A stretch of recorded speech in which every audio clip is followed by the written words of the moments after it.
How to enable YouTube monetization fast.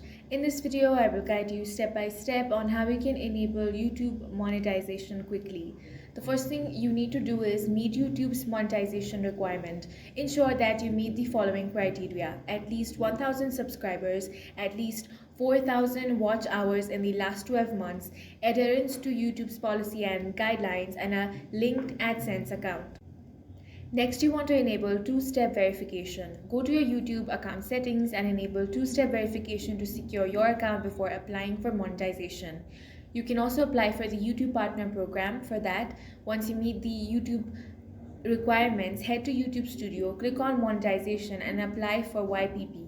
Your account will undergo a review process. Now you want to optimize your channel. For that, create high quality original content, focus on a niche with demand to attract more views and subscribers. Be consistent with uploads to improve engagement and watch time.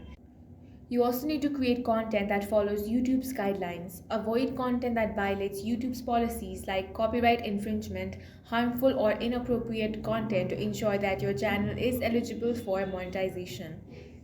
Then you want to monitor your content's performance using YouTube Analytics to adjust your strategy and keep meeting YouTube's requirement for continued monetization. That's all for this video. If you found it useful, make sure to hit the like button and subscribe for more videos like this.